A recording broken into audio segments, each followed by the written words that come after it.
National college of arts Lahore میں منشیات کے خلاف 8 روزہ آگاہی مہم کے سلسلے میں تقریب کا انعقاد کیا گیا۔ تقریب کا اہتمام ڈرگ ایڈوائزری ٹریننگ ہب اور نیشنل کالج آف آرٹس اور ڈی سی آفس کے اشتراک سے کیا گیا۔ آج کی تقریب کا بنیادی مقصد یہی تھا جو ہم نے منشیات کے خلاف لاہور کے مختلف تعلیمی اداروں میں جو مہم کا آغاز کیا ہے اس کی افتتاحی تقریب تھی، اور آج یہاں تقریباً 300 سے زائد بچوں نے اس مہم کی افتتاحی تقریب میں حصہ لیا، جس میں بچوں کو زندگی گزارنے کی مہارتیں اور حکومت پنجاب کی طرف سے جو ہیلتھ پروفائل بچوں کے بارے میں بننے جا رہا ہے اس کے بارے میں آگاہی دی ہے۔ اور میں امید کرتا ہوں کہ یہ جو نیو اسٹوڈنٹ آئے ہیں جنہوں نے ایڈمیشن لیا ہے اور یہ جو ڈرگس کے بارے میں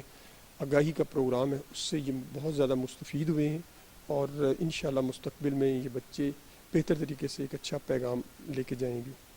تقریب کی صدارت college principal doctor Murtaza Jafri نے کی۔ تقریب میں کنسلٹنٹ انسداد منشیات مہم Syed Zulfiqar Hussain, senior adviser Colombo Plan Muhammad Ayub نے خصوصی طور پر شرکت کی۔ جس موضوع پر ہم نے آج یہاں بات کی وہ نشے کے روک تھام اور بچاؤ تھا، ان نوجوانوں میں خاص کر، اور جو کوشش ہم نے یہاں کی کہ جو عالمی معیار ہے نشے سے بچنے کے یا پریونشن کے، ان کو یہاں پروموٹ کیا جائے، ان کو یہ بتایا جائے کہ جی نشہ کو بچانے کے لیے نوجوان طبقوں کو صرف ان کو ڈرانا یا ایسے میچز نہیں، بلکہ ان کو لائف اسکلس ٹریننگ دینی ہوگی، ان کو ایک اس تعلیمی اداروں میں ایک کمپریہنسو پیکیج یا پروگرام ہونا چاہیے، تب جا کر ہی آپ ایک نوجوان کو، یوتھ کو بچا سکتے ہیں۔ اس موقع پر شرکا نے کہا کہ ہمیں اپنی نوجوان نسل کے روشن مستقبل کے لیے مل جل کر کام کرنا ہوگا۔ تقریب کے اختتام پر ڈرگ ایڈوائزری ٹریننگ ہب کی جانب سے فوکل پرسن اور شرکا کو اعزازی شیلڈ بھی دی گئی۔ کیمرہ مین صدیق عالم کے ساتھ شاہد خان، سن نیوز لاہور۔